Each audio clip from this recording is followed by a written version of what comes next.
Good evening, everybody, and welcome to Carving It Up Live right here on Twitter, as well as the Carving It Up YouTube channel and the Grid Network YouTube channel. As always, I'm Bryson Carver. Very excited to be with you on this Friday. I'm in a very patriotic mood today. Listen, it's Team USA, traveling to Paris, France. There was obviously the openings. I've seen pictures, I've seen photos from the Team USA men's basketball team, women's basketball team, the tennis team.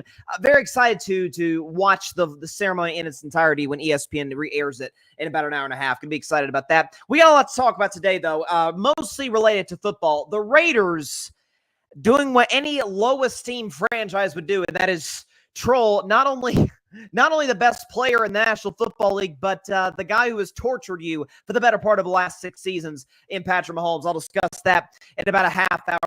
Also, a recent article as well as quarterback in the NFL.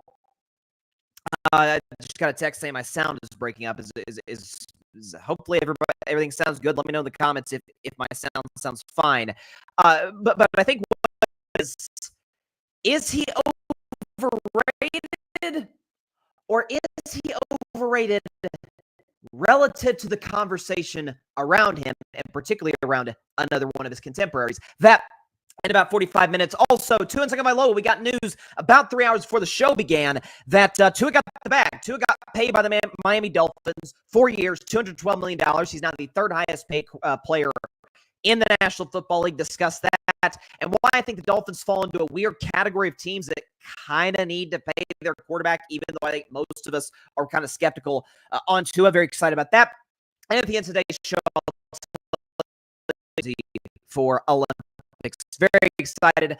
But first, I led the show with Dak yesterday, and we're leading it off today with a much bigger story. So think about this. So the Dallas Cowboys had their, you got whoever the head coach is. Obviously, it's Mike McCarthy, an actual role player in this press conference, because Jerry's the star and Steven is the co-star, and the media's all around. It's Oxnard, that's training camp starting. Let's see what the Joneses have to say.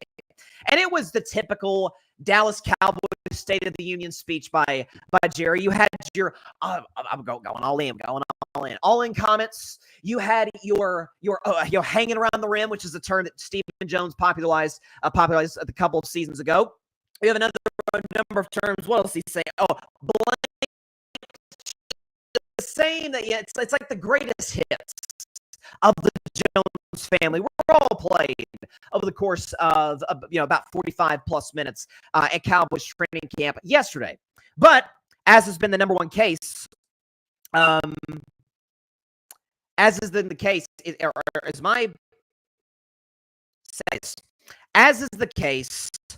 with the Dallas Cowboys and with the story of their offseason, it's paying their stars.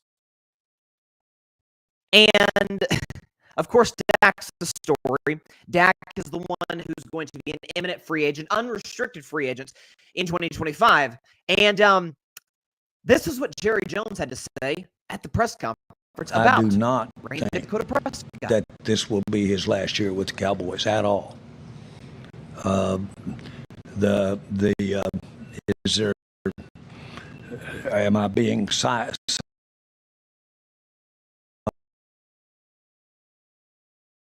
I want to say it if it hadn't been clear of how much we appreciate what Dak Prescott has meant to this team in a positive or not. I've had a lot of things I wanted that I couldn't get because I couldn't afford it. That in 80-something years, you bet I have, and life does go on. And sometimes when you get a bump like that, you turn around and do better than you would have had you got.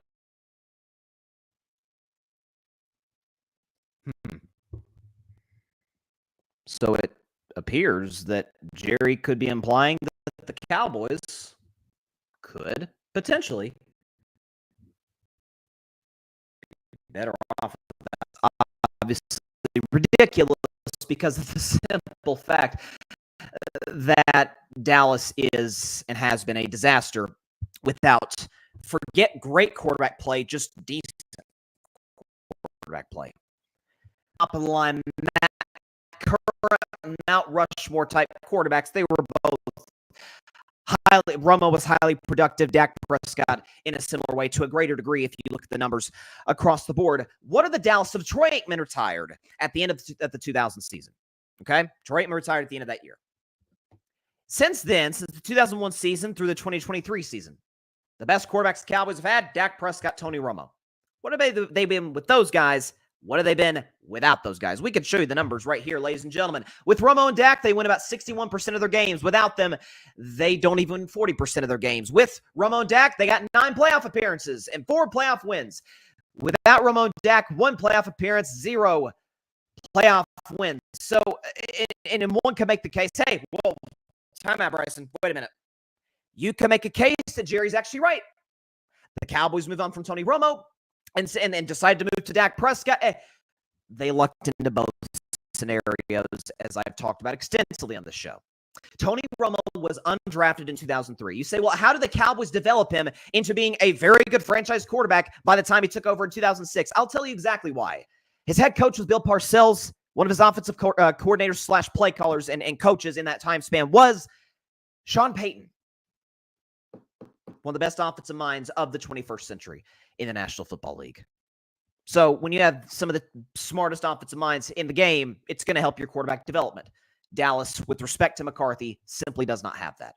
Well, what about Dak? What about Dak? Dak wasn't even the first quarterback, nor the second quarterback, maybe even the third on the Cowboys board when their draft picks came in sequence. The Cowboys famously, this is well-sourced, well-reported across the board, they wanted Paxton Lynch at the end of the first round back in 2016. They almost traded up to get him. Denver did. Paxton Lynch was out of the league in like 2 to 3 years. Top of the 4th round, kid out of Michigan State named Connor Cook was available. Dallas wanted him. Darn it, the Raiders swooped in and took Connor Cook. Gosh darn it, we could have drafted him. And then they took Dak Prescott in the 4th round of the 2016 NFL Draft.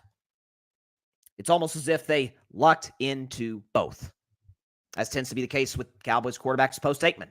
But Stephen Jones, if we're going to stay in this Dak contract train, and Dak in his own words, let's just say stirred the pot a little bit, but I think in some ways it very well might have been prompted from this quote, or by this quote, from Stephen Jones. Take a listen. You know, you look at a guy like Jefferson, they're not paying a quarterback. They're not paying anybody on their roster at this point. So it's a lot easier for them to stretch a little more.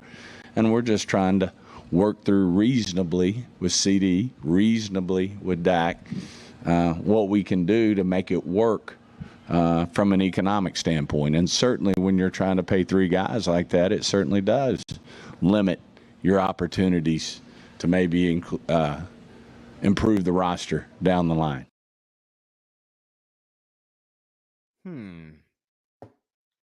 So Stephen Jones appears to be implying, CeeDee Lamb's contract would be done if it weren't for that pesky quarterback money. I'll tell you what. Yeah, the pesky quarterback money. Dak Prescott, he's overpaid. He's the 12th highest paid quarterback in the league.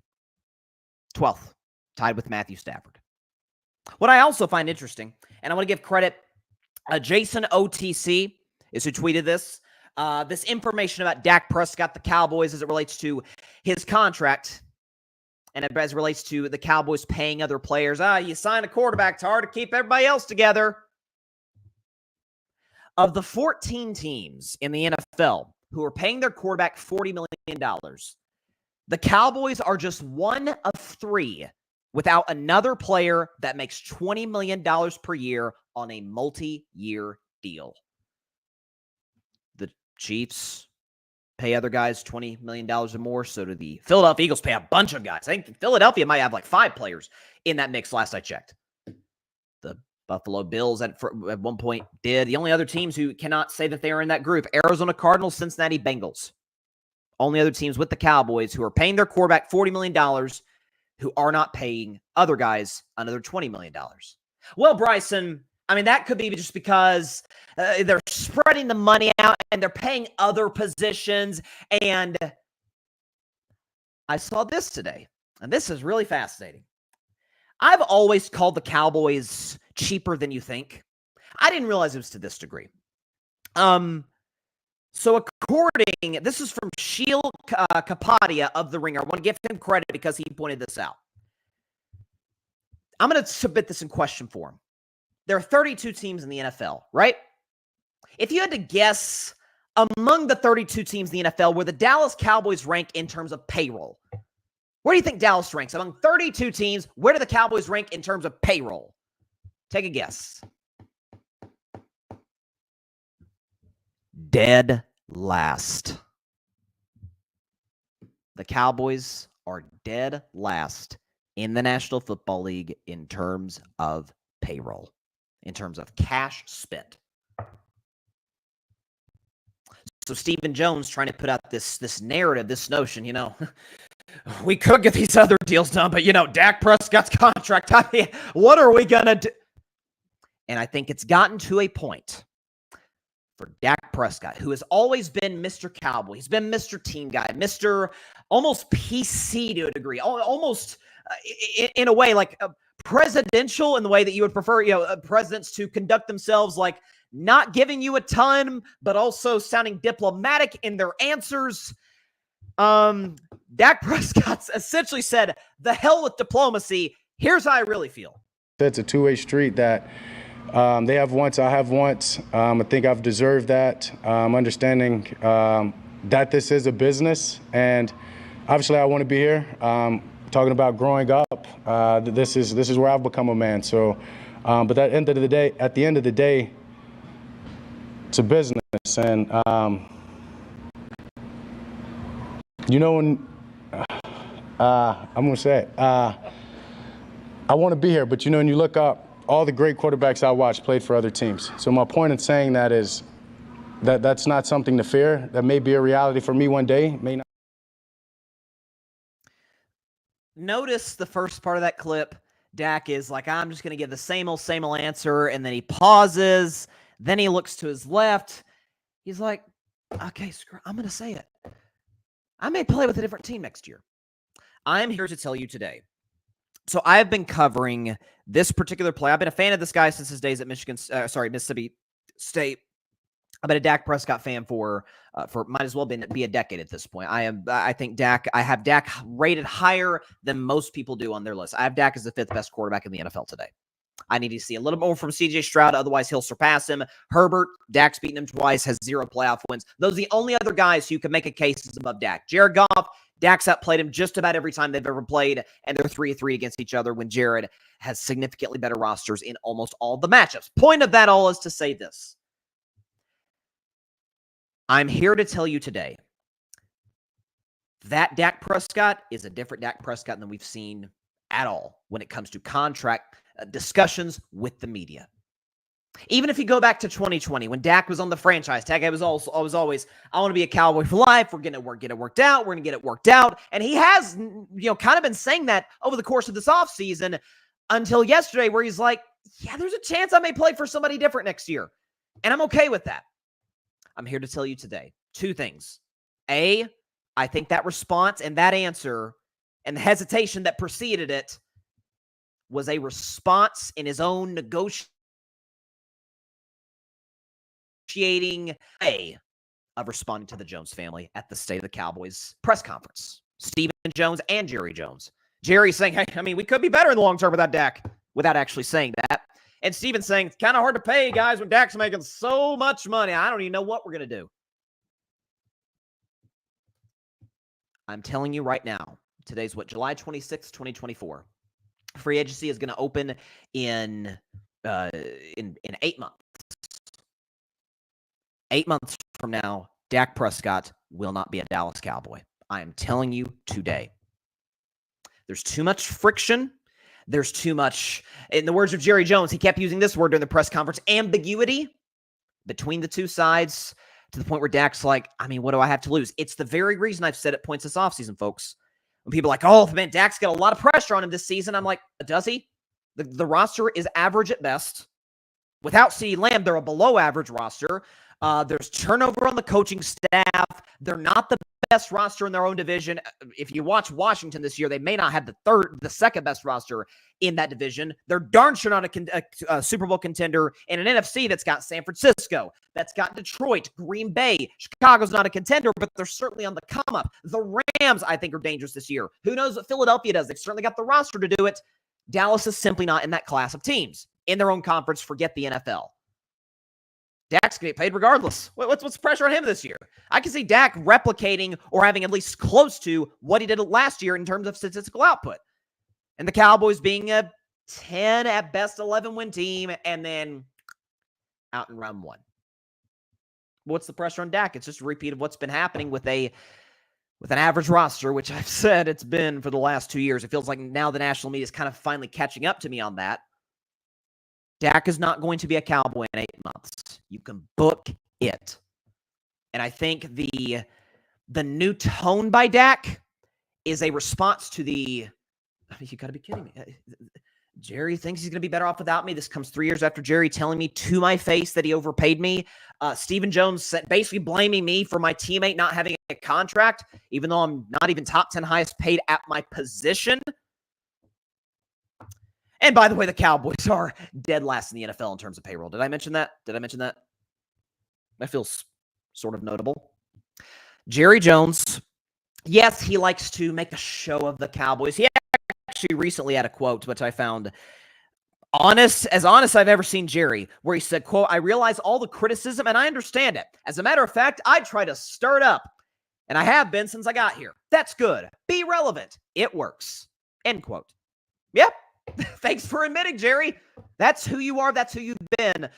Really, ever since the day you fired Jimmy Johnson, you told us that you were ego. You told us that the image of the Cowboys is far more important than actually winning football games, which there's a number of organizations who that is first and foremost for that could sure use a quarterback. Pittsburgh Steelers. Just saying. Dak in 2025 and as recently as soon as 8 months from now will not be a Dallas Cowboy. And the Cowboys can try it. You know what?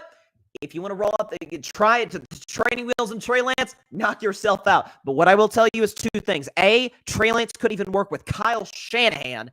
And B, Trey Lance's last year in San Francisco before the trade to Dallas, that training camp at least a year ago, there were 3 quarterbacks on the Niners roster. Brock Purdy, who was the presumed starter, assuming he had a healthy elbow, and then 2 guys fighting for the backup job. Trey Lance and a journeyman draft bust, Sam Darnold.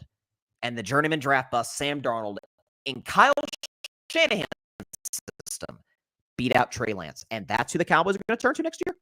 Okay. Well, so they could draft somebody. Yeah, they've really done a great job with that since Troy Aikman retired. I don't know. Just a thought. But Dak will not be a Cowboy in 2025.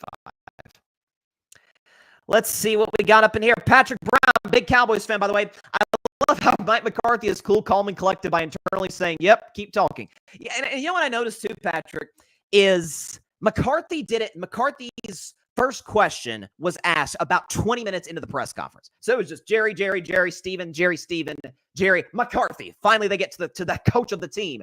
And I don't remember who the media member is. I apologize, who asked McCarthy his first question. And he said, all right, let's talk football. And Jerry responds, we've been talking about football.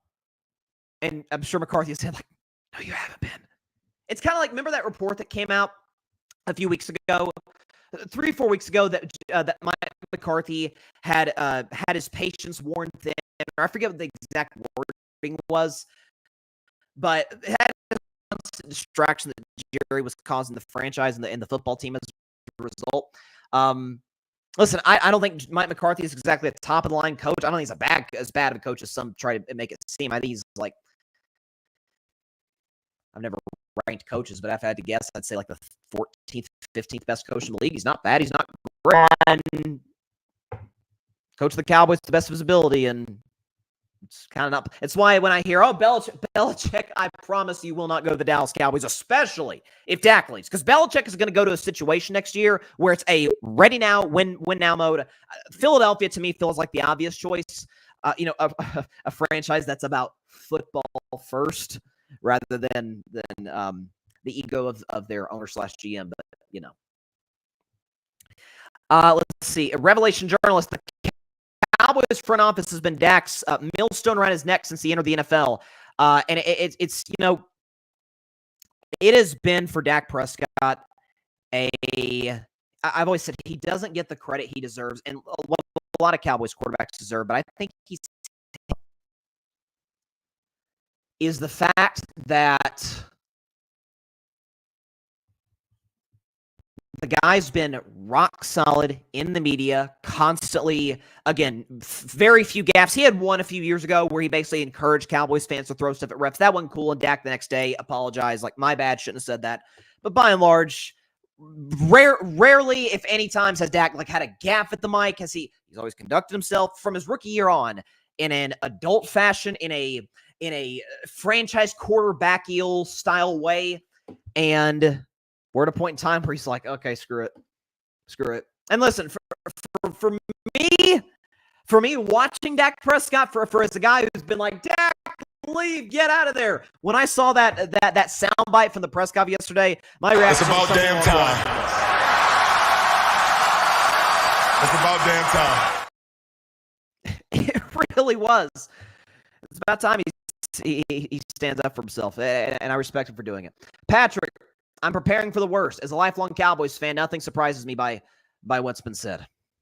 Now listen, Jerry will, and Jerry too, and then we'll move on because we've already spent 22 minutes on the Dallas Cowboys. Jerry had a quote when he was talking about contract negotiations, and he was talking about we're running an option play. Basically, he said we're running an option play, and I haven't pitched the ball yet. And he said, does that sound like Patrick Mahomes? I don't even know what he's trying to get.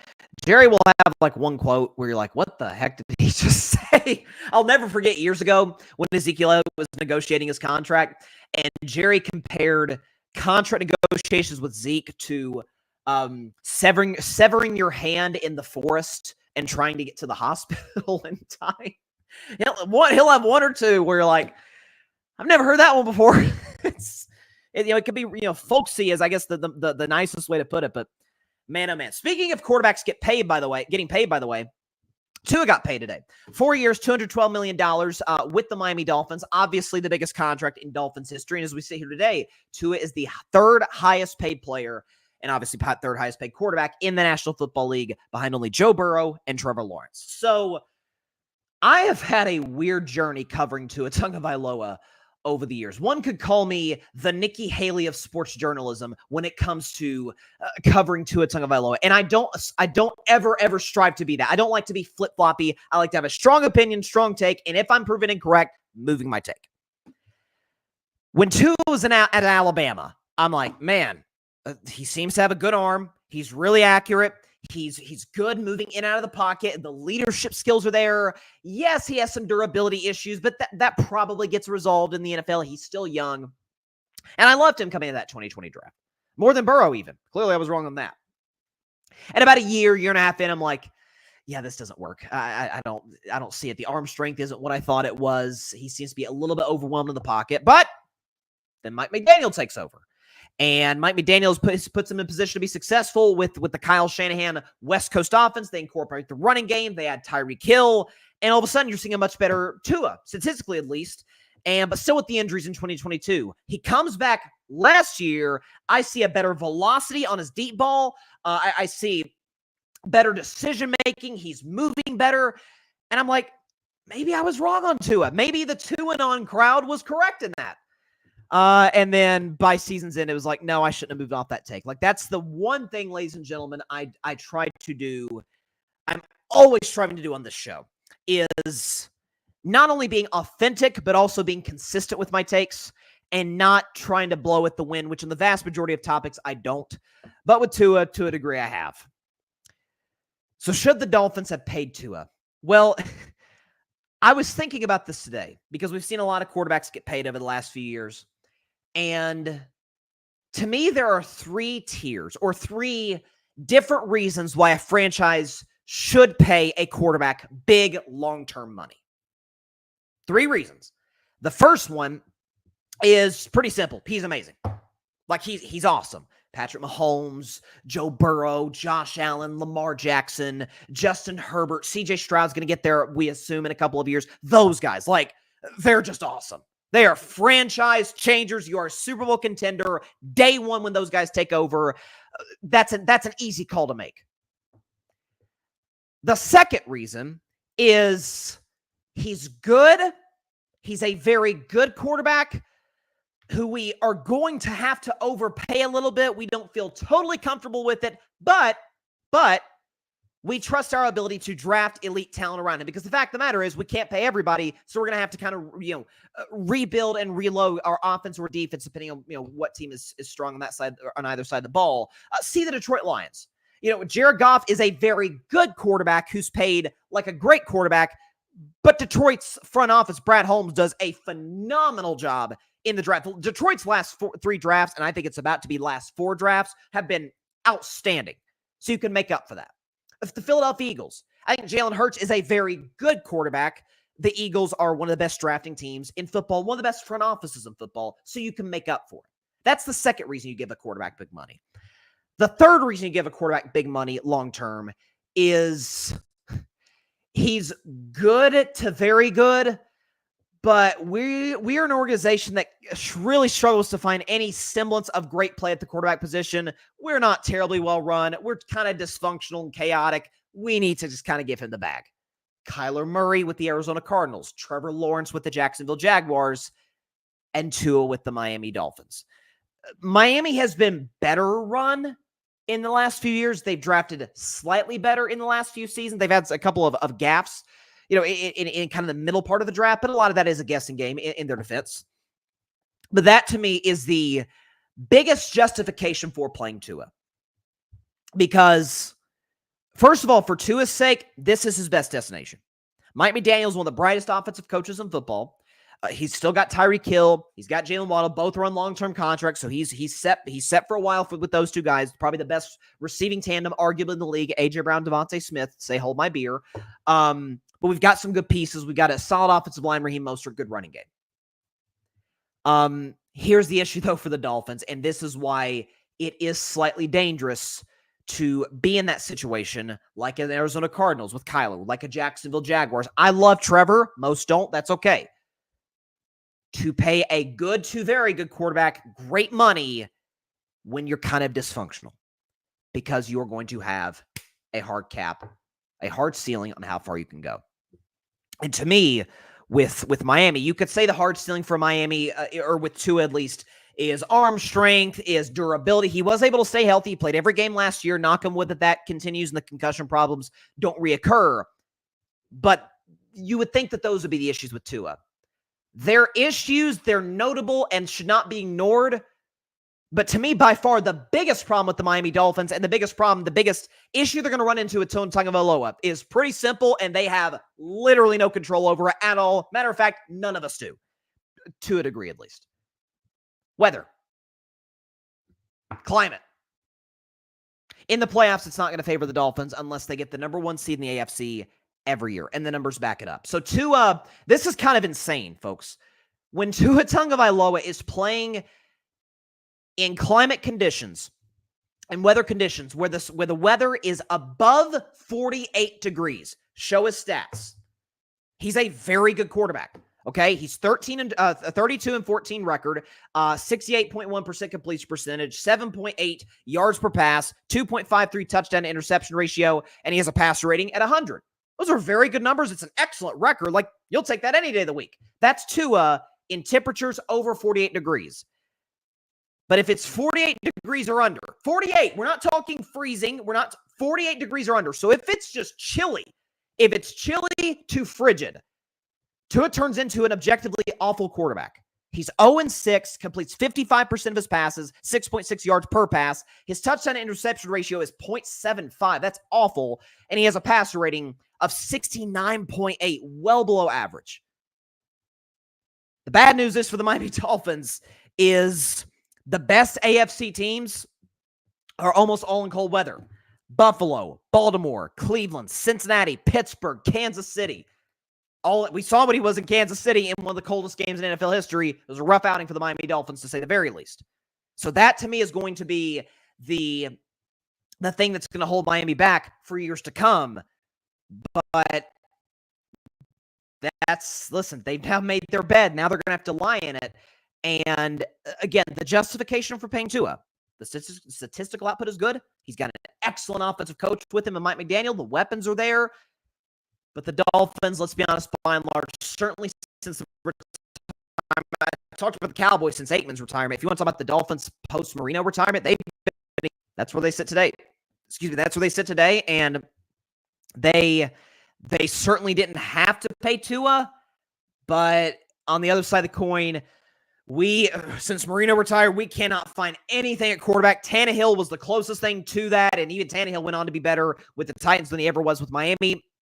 We just don't develop quarterbacks very well, so Tua might be the best we're going to get, so we sort of have to pay him from that perspective. Do I think Tua is a top 10 quarterback? I don't. Is he top 15?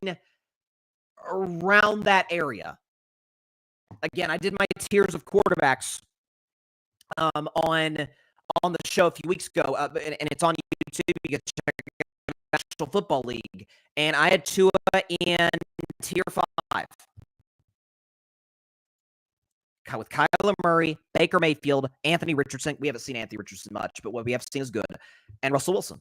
I think he's in that tier of quarterbacks. He's a tier above Derek Carr, Geno Smith, Deshaun Watson, Jaden Daniels, and he's a tier below Love, Hurts, Rodgers, Cousins. I think Caleb Williams is going to be phenomenal, and Brock Purdy. So the Dolphins kind of had to pay Tua, but they're also kind of stuck. They're going to be not in football hell for the next few years, but, let's just say that the Flames are a story below you. We'll put it that way. Not to get all dark there, but that's kind of where they're at. Patrick, Dak watching Goff, Lawrence, and Tua get paid. He'll be an LA Ram as we'll take on what's left of Stafford. If it's not the Rams, Pittsburgh is the compensatory winner. First of all, if the Rams still have Stafford, they're not going to trade him. That I know for a fact. There's no unless Stafford just has a bad year, in which case, again, Sean McVay, the only reservation I have about Dak going to the Rams is the fact that Sean McVay could retire any day. He almost retired last year. And so that's like the uncertainty. Do you lose one of the best coaches in football? Like that could be a drawback. And the thing is, Dak is going to be an unrestricted free agent. He can go wherever he wants to go. And let's be honest, his market is going to be robust.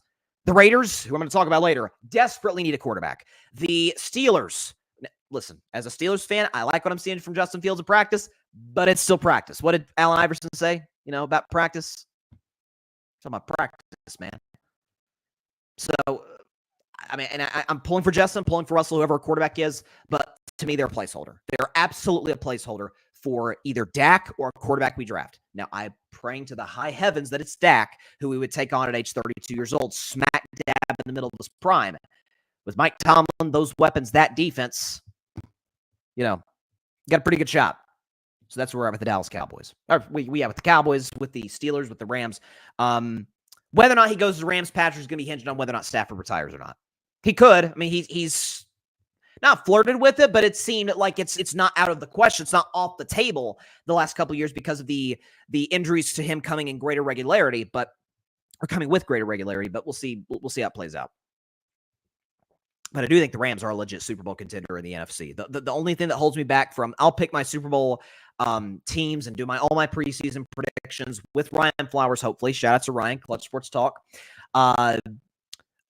In a month or month and a half when right before the season starts. But the only reservations I have of the Rams is they lost one of the 3 greatest defensive players of all time in my mind in Aaron Donald. That's the only sort of drawback.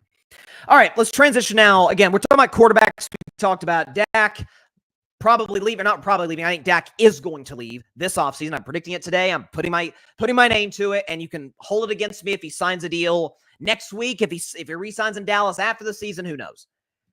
We talk about Tua getting paid. Let's talk about a guy who's a consensus top 5 quarterback in the NFL named Josh Allen. So, in case you didn't know, Josh Allen is pretty good at football. But what I have over the last, let's say, 9 months kind of pushed back on is the is the narrative that he's almost in some ways you can't criticize him. And what I mean by that is, well, what are you going to do? He loses to Mahomes. That's fine. And by the way, I've said that for years. If he can't be Mahomes, I can't really put him in that Mahomes tier, which, for the record, I think tier 1 of quarterbacks, my tier 1 is Patrick Mahomes, end of list. He's a transformative talent in the history of American team sports. That doesn't say Josh Allen isn't great, because he is. But this idea, well, I mean, Josh Allen, he's the closest thing to Mahomes. I mean, if you rank quarterbacks, it's Mahomes 1, it's Josh Allen right on his tail at number 2. No, it is not. And you could see, again, the Josh Allen stands, man, they're fierce, man. They will come after you. And it sucks because I love Bills Mafia. I think they're the best fan base in professional sports. But they will come after you if you go after their guy. So this is from Jeremy Fowler, a great reporter, great insider in the NFL, who got this from an anonymous NFL executive a couple of weeks ago about Josh Allen. Quote, one of the more overrated players in the NFL. Immense talent, but he makes a lot of mistakes. He's underdeveloped at winning at the line of scrimmage, tends to lock in on targets, more of a thrower than precision passer, forces throws into traffic, end quote. Now, first of all, I hate it when people are anonymous. I'd much rather you put your name to it. But the Bills GM and the Bills front office staff, players have been like, man, this guy's an idiot. This guy should lose his job, yada, yada, yada. Okay. Among every quarterback in the NFL, is Josh Allen overrated? Absolutely not. Absolutely not. A lot of folks have him at number 2. I think it's too high. I can't put him, over a guy in Joe Burrow who's beaten Patrick Mahomes once in the playoffs, 3 times in totality. I can't put him above Lamar Jackson, who has 2 MVPs to his 0. But is Josh Allen overrated relative to Mahomes? Undeniably, absolutely, unequivocally, yes. And I'll explain exactly why. When we talk about great quarterbacks, what do we tend to rely on? Winning, but first and foremost, that's how we judge Brady as the greatest quarterback ever. That's why we're judging Mahomes on a similar track. It's why we view Montana in the form fashion that we do. Peyton Manning was a great statistical quarterback, but man, Peyton just couldn't come up big in the big game. But to the Peyton Manning point, there's also great statistical quarterbacks. Peyton, Rodgers, Favre, Breeze. Not that they didn't win, all of them won, but we recognize them more for their stats, for MVP awards. Favre has 3, Peyton has 5, but Rodgers has 4. Breeze somehow doesn't have any. I'm not quite sure how. How will we judge Josh Allen if this particular... Oh, yeah, he's awesome in terms of just pure raw ability. In terms of statistical output,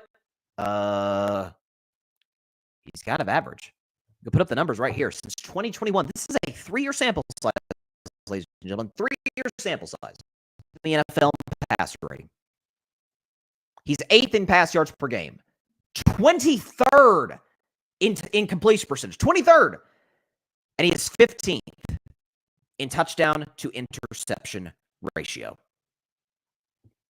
That feels, I don't know, notable. That feels like something that we should, to a certain degree, pay attention to. When you consider the fact that Josh Allen, Josh Allen has a lower passer rating in the last 3 years than Jimmy G, Geno Smith, and Russell Wilson. That he has a lower completion percentage than the following: Teddy Bridgewater, Andy Dalton, and Mac Jones. All statistically, over the last 3 seasons, a more accurate quarterback than Mac Jones. Than Josh Allen. But whenever there is criticism of Josh that he can be a bit too reckless. Well, I mean, there's other guys Brett Favre was really reckless. Yes, Brett Favre, who went to a Super Bowl, won another Super Bowl, and has 3 league MVPs and is universally regarded as one of the 10 greatest quarterbacks ever. If you're going to give me some busts, some sometimes really ugly busts, you better give me some boom. My colleague, and a great friend of mine. I love the man to death. He knows that. Mike Guido. Red Sox and Yankees facing off this week. Mike, we're going to take 2 out of 3. You watch. May sweep you while we're at it. Mike Guido, and I, again, love the guy, once compared Allen to Kobe Bryant in the sense that, hey, listening percentages of some of his great scoring games are horrendous.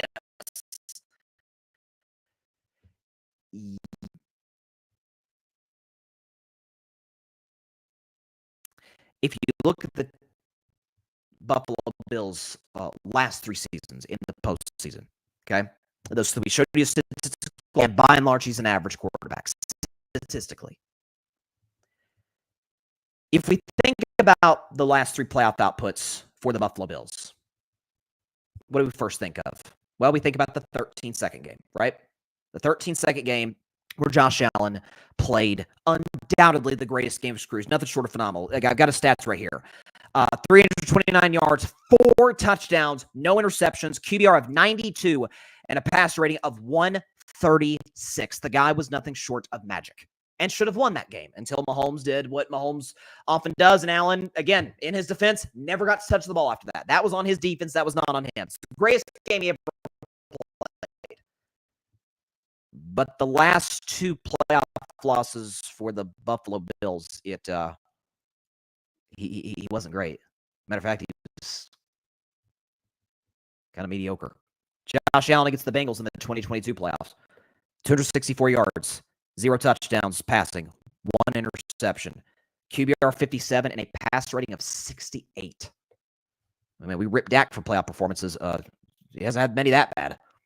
And finally, the game of the year, all right, Chiefs-Bills, divisional round. Okay, there's this whole Mahomes and Allen is the next Brady Manning. Here we go. That's entirely the great winner and Brady. Allen is nowhere near that, obviously. Even from a single season. In which Josh Allen, I heard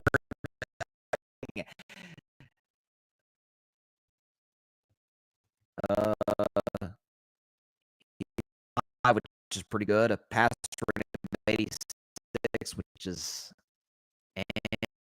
that almost cost his team the game.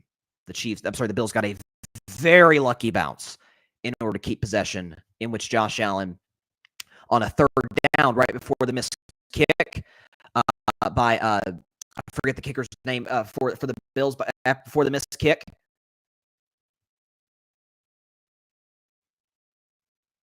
Would have been a 1st down. Playoff performance. If we're going to criticize Josh, if he is who they say he is, Patrick, no, he's more like his distant galaxy. For the record, nobody's in the same galaxy as Mahomes. I the National Football League. He can do literally everything. But what did he say? Immense talent, but he makes a lot of. He's underdeveloped at winning at the line. No genius when it comes to. But just, again, totally by my naked eye, he for any quarterback in the NFL. And the final thing that's anonymous throws into traffic. Yeah, his completion percentage.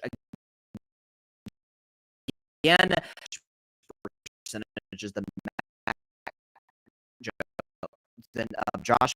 If you look at all the quarterbacks in the league, and the idea that he is just this might as well be the second coming is one of the great objectively by the tape, by the playoff results, and by the idea that this is just a the deeper you look, it really isn't. But, what do I know? Josh Allen has one conference finals, one conference championship appearance and is 0-0. Just don't tell us he's in the same conversation with that guy. After Bills Mafia, who I love, by the way, I love Bills fans. I think they are the best fan base in professional sports. I'm sure consensus agreement across the board for Bills fans is. And by the way, for the record, if the Bills don't go in a deep playoff run this year, I'm not going to hold it against Josh because I think the Bills. I don't make it sound like the Bills roster is bad. They made some nice draft picks. Keon Coleman could turn out to be a nice player. They've got Kincaid, Dawson Knox, James Cook. They seem to find nice rhythm with the run game last year. I don't know if their offensive line will be as good as a year ago, and the defense, who knows? But I think the Bills are likely. I got them right now winning the AFCs, barring knock on wood that this doesn't happen, but a major injury. They feel like a division winner to me that maybe wins a playoff game and gets knocked out by Kansas City or somebody else, Houston, in round 2. So, hey, got to roll with the data shows, right? All right. Speaking of Patrick Mahomes, I did want to touch on this briefly. There's such a thing as having low self-esteem, especially when it comes to you comparing. What do they say? Comparison is the thief of joy. And when you are constantly trying to strive to be like, the person that you are, or the person, thing, entity, whatever the case may be, you're trying to strive to be that. And not only do you keep falling flat in your face, but you do so somewhat. It's easy to take shots at the guy or woman or whoever on top when you've never sniffed what they've done. And I say this because the Las Vegas Raiders have been talking a good game over really since the end of the season when the Raiders, fired Josh McDaniels, rightfully so, put Antonio Daniels in, oh my gosh, that is Antonio Pierce in. My bad, Antonio Daniels. Antonio Pierce in as the interim head coach. He does a great job. The Raiders play much better, particularly on the defensive side of the ball over the course of the season. They run the football effectively, and they almost make the playoffs. By and large, it was not a bad job, which I'm all in favor of. But by the way, they are like almost Babe Ruth calling their shots, so to speak, in the AFC. When in reality, they are unquestionably the third best team.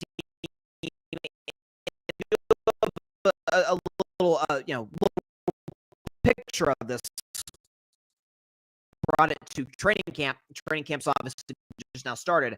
Brought this little Kermit the Frog puppet, and they put like a Mahomes afro something on Kermit's head, and they gave him a mini Chiefs 15 jersey. And you see a guy right there for the Las Vegas Raiders. That's actually Trey Taylor, who played at Army. So shout out to him. Air Force. My bad. And the Mahomes Kermit the Frog thing, and the Raiders have kind of been trolling him. And Mahomes, in response, was like,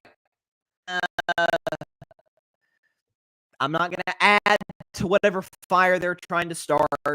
We know we're way better. And numbers against the Raiders, they are, as you might imagine, pretty phenomenal. Touchdowns, 4 picks, completion percentage 66%.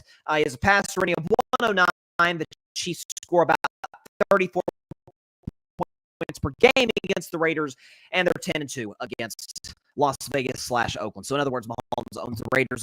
But it's for this reason that while I respect Antonio Pierce immensely, I think he's done a really good job in the opportunities that he's gotten with the Las Vegas Raiders, that Dak Prescott would be very ill-advised to go to this franchise. he'd be very ill-advised to go to this franchise because they've shown you that has that one that they live off the reputation of like a long ago playoff win or something of that nature. The Raiders get a late season win on Christmas Day.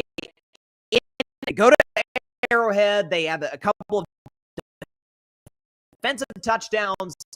They run the football effectively. They basically don't pass the ball in the second half. Since, I mean, you would think, Antonio Pierce, we've got the number on how to beat the Kansas City Chiefs.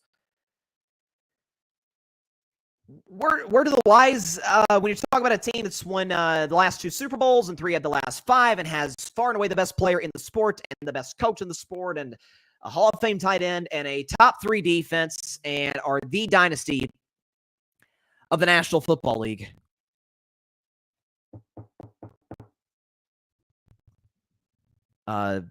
Maybe don't take shots at them when your roster, your personnel, your anything doesn't even come close to resembling them. If Cincinnati did this, I mean, they have beaten them in the past. There's some they really can't because Tom's gone and a lot of the guys on that Bucs roster aren't with the Buccaneers anymore, so you can't really say that. It is, to me, again, it exposes a very low self-esteem that the Las Vegas Raiders have, in the sense that, I mean, that was their Super Bowl. I mean, we make fun of, at least I do, of the Steelers' whole, hey, never had a losing season under Mike Tomlin. Good to kind of take your medicine because you'll be better off for it in the long term if you're a well-run franchise, which the Steelers obviously are. But it's not like the Steelers players, T.J. Watt and George Pickens, everybody go around parading and celebrating. No losing seasons. Let's go. Mike Tomlin himself doesn't do it. Man, he got the Raiders to no impact on their season as it pertains to getting in the playoffs. The only result it has for the Chiefs season is it gives them one of the toughest roads in the NFL history to win a Super Bowl, which they ace and with flying colors. Very odd. So, listen, Vegas is more than, within their right to troll Mahomes however they want to. And I know people are like, well, it's a rivalry, Bryce. Is it? I mean, I've always been of the mindset, like a rivalry there has to be some balance to it. There has to be some push and pull rather than just a constant, again, Mahomes 10-2 against them. Like, what do you want me to do with that? What do you want me to do with that? He owns the team. He might as well have a box. By the way, something else too is like a nice little cherry on top. The Kansas City Chiefs have more playoff wins at Allegiant Stadium than the Raiders do. Well, just a note. Off that incredible win against the 49ers back in February. But yeah, I found that a very interesting comment. All right, let's transition now into the show. So the opening ceremony for the Olympics was today. I didn't really get a chance to watch most of it because I was prepping for the show. I did see pictures on social media of LeBron bearing the flag, and Coco Gauff, the tennis team for USA, the men's and women's basketball teams. Steph Curry gave Asia Wilson some like really cool like Olympic glasses. A little cheesy, a little corny, but you know what? It's fun. What the heck? Not many people get to say they've competed in the Olympics. Have fun. It's Paris, for crying out loud. But there's kind of been a discussion over the last 48 hours now that Team USA exhibition play has concluded. Who's going to be the leading scorer for Team USA?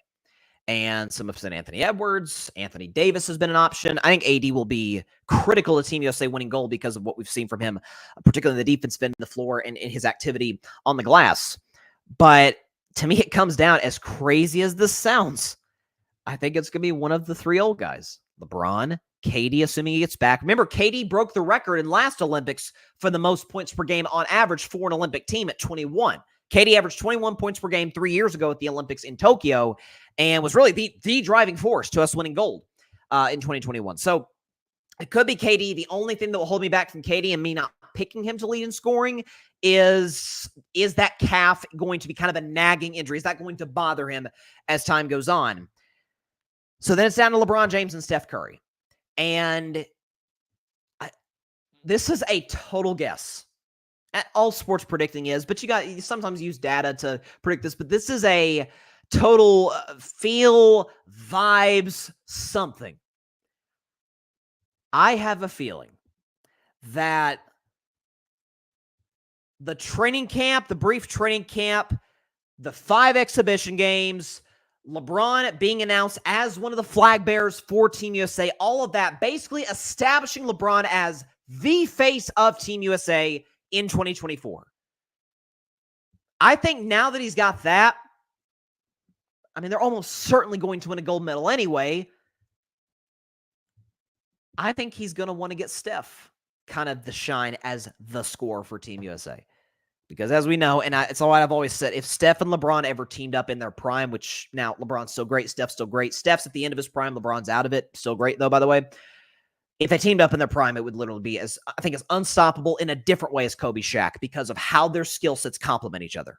Steph's the greatest shooter ever. LeBron is as great as we've ever seen in terms of distributing, probably the greatest passer ever when it comes to kicking out to shooters. They would have been basically unstoppable. And LeBron, if Steph's not open, okay, I'll just cruise to the basket and get an open dunk or layup. Remember years ago with the Cleveland Cavaliers when, I think this was after the Cavs won the 2016 championship, don't remind me. I think it was coming into that season, LeBron had a quote of some sort. I could be getting this wrong, but LeBron had a quote that, hey, I want to get Kyrie the MVP of the league. Like, LeBron has the self-awareness, the self-confidence, the swagger. No, everybody knows I'm awesome. So I'm going to get this other guy his shine. LeBron that's what's part of what's made him great. He's one of the most unselfish teammates in the history of the game. If he's got a star teammate, he will defer if the star teammate has it going. It's what any smart basketball player would do. I think he is going to openly look. Team USA's first game is on Sunday against Serbia. Serbia has Nikola Jokic and not much else. So they really don't have to worry about sweating that game. Yeah, South Sudan happened, but that was a wake-up call. I think he'll want to see Steph get going early and say, okay, let's get him shots. Let's get him going. Let's get him more and more touches, because I knew Steph and LeBron, who have had a very interesting relationship. Steph at Davidson was kind of like the shock of the tournament back in 2008. And LeBron was literally going to his games. LeBron signed a jersey for Steph. It was like LeBron is almost like not mentoring Steph when he's coming up out of the college ranks, but kind of like, hey, kid, I'll see you in the NBA. You're going to be doing great things. They were cool. And then once Steph got the MVPs, once Steph got to be recognized for a time as the best player in the world, hey, he may star in the next Space Jam movie, the sequel to Michael Jordan's Looney Tunes movie in the 90s. Then there started to be a little tension. That and the fact that they faced in 4 straight finals. That didn't help the relationship. But I think after that, I don't know when this happened. It seemed like I remember it happening around 2021-ish when LeBron saw Steph Curry in what I think, people talk about 2016 was Steph's best season. I disagree. I think 2021 was his best. He should have won league MVP over Jokic. I will die on that hill. Taking a terrible Warriors roster nearly to the playoffs, leading the league in scoring, and putting up ridiculous shooting splits. LeBron was watching that okay, yeah, this dude is, not that LeBron didn't ever think Steph was great. He's always known Steph was great, but it was yeah, okay, he's not a front runner. He doesn't let his circumstances dictate how he plays the game. When some guys, frankly, do it from time to time. So from that point on, I knew they were cool. I knew they had a pretty good relationship, all-star games and whatnot. They seem to be close friends on this team. Actually kind of tight with one another. And because of the mutual love between Steph is the guy who told LeBron, hey, LeBron, you're going to be the flag bearer for Team USA. It was a really cool moment at whatever it was, a film session for Team USA, whatever. I could very well see LeBron saying, I'm going to get him going. Because if Draymond can do it, all respect to Draymond, he does a great job at it, but I'm LeBron James. I can get Steph Curry going. If I can get other shooters going, Steph should be pretty light work for me. So that said, I think Steph Curry will be the flag bearer that's LeBron. He already did it. The leading scorer for Team USA. I really could see that happen. Got some comments. Hey, my man AJ, Cowboys Cam fan. Alexander Johnson, best breakdown of the Cowboys situation today. I appreciate that, AJ. Listen, I think it is a tumultuous one, and I'm telling you. Not the days of optimism in the Cowboys, I think, have come to an end, even for those who have been most optimistic in the Cowboys, which from time to time has been yours truly. So, but I appreciate that, AJ. And by the way, subscribe to the Cowboys Can Fan Podcast, okay? The best Cowboys podcast by a long shot. No disrespect to anybody else, but those guys, AJ, Alex, Anth, do a phenomenal job on that show. Especially once we get close to football season, their watch parties are the best. I've been on their show a number of times. Some of them have been on my show on the 8 o'clock spot when that show's in season. Do a fantastic job and a great group of guys. So shout out to AJ and the Can Fan guys. Shout out to Patrick as well. He says, remember when Dylan Brooks poked the bear on LeBron? You play stupid games, you win stupid prizes. Beware of who you troll. Yep. And he also says the Olympic series articles. Definitely be sure to check that out. Patrick's been putting out a lot of Olympics articles on the Grid website. Check those out. They're great reads. Highly recommend. A lot of history involved, which I always appreciate. Patrick, your thoughts on Warner Brothers suing the NBA over the TV deal? I'm not a legal expert. I won't comment. I hope they win, I guess. But, listen, here's what I want. I want the people. I want the American people, basketball fans, to win. I want to see Kenny the Jet Smith, Ernie Johnson, Charles Barkley, Shaquille O'Neal on a set talking about basketball and God knows what else beyond the 2024-2025 NBA season. Who knows? Maybe they could do the show on YouTube. Listen, I know Chuck said he's going to retire. I get that. And if Chuck is with it, not that he was ever miserable with it, obviously, but Chuck likes to golf. Chuck likes, he's 60, 61 years old. Like he's retired. He's rich. He wants to enjoy his life. If that's the case, hey, kudos. Nothing but if it's at all possible for them to keep the group together, keep the band together beyond the season, I think everybody would be in favor of that. So far than others would be. But again, what I'm rooting for is for Kenny, Ernie, Shaq, Chuck to be on a TV set talking about basketball for its finals. So there you go. Catch Carving Up live on Monday at 6 p.m. Eastern, 3 p.m. Pacific time, right here on the Carving It Up YouTube channel, as well as the Grid Network YouTube channel. There's some weird issues. I don't know if X, Twitter, as one of my college professors say, the artist formerly known as Twitter, Elon Musk's little app that he's got going there, misinformation abounds. For some reason, apparently you have to have like a verified account on there, which you have to pay for, which only certain people in my mind should have verified accounts. For a whole other podcast, but for some reason, won't let me live stream on Twitter. So if we can get that ironed out, I would certainly like to, because we certainly do have an audience on that platform. So those who watch on YouTube, on the Carving Up YouTube channel, Grid Network YouTube channel, I actually have a YouTube channel. Check that out. There's one about LeBron on my personal YouTube channel, Carving It Up Podcast. Please be sure to check out both, subscribe to both, and of course, be sure to like, share, comment again, and take to grow exponentially. We're on the road. We are pushing forward to get to 5,000 subscribers. I mean, like, why not? Well, why not us? Why not this show? Why not the Grid Network, for that matter? So definitely be sure to, if you have subscribed, thank you so much. We greatly, greatly appreciate it. Please be sure to tell your friends about Carving It Up. Please tell your family about Carving It Up. And please tell everybody you know about Carving It Up, except for your sleeping cap. Nealon has been in good terms now. He can be very moody. I love a little fur ball. If you have not subscribed, hey, just take a couple seconds. Take 2 seconds out of your day. Hit that big red subscribe button down there. Again, it helps the channel grow. That is GRYD, the Grid Podcast Network, right here on YouTube, as well as any and everywhere you get your favorite podcast. Get your favorite podcast. You can find us at the Grid Network, where we dare to be different. Check out Cowboys Cam fan on the grid. Check out Patrick Brown's articles, particularly on the Olympics. It is Olympic season. It is basically underway now. We'll be talking Olympics. We'll be talking certainly Team USA's game against Serbia on Monday's show, NFL stuff. Maybe we'll even have some more Dak Prescott news. Listen, I am fired up. Listen, this may not be October in terms of sports news, but gosh darn it, it's like we got the bonus this year, having the Olympics.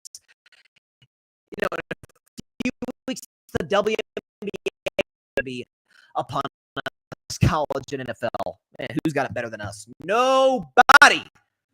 That's what I'm talking about. All right. I'll see y'all on Monday's show. Please be sure to stay safe out there. Please be sure to take care of your physical as well as your mental health. And please, please, please be sure to contact your local state representatives and senators to demand change for gun violence in America. It doesn't matter where you lean, right, left, center. It's an issue that impacts every single one of us on a daily basis in this country. And no matter what anybody on either side of the aisle tries to tell you, oh, it's not a problem at all. Oh, there's only one solution to the problem. Both are BS. Both are not true. It's a huge problem that needs a number of nuanced. You're definitely keep that in mind when we're all voting for our leaders this November. All right.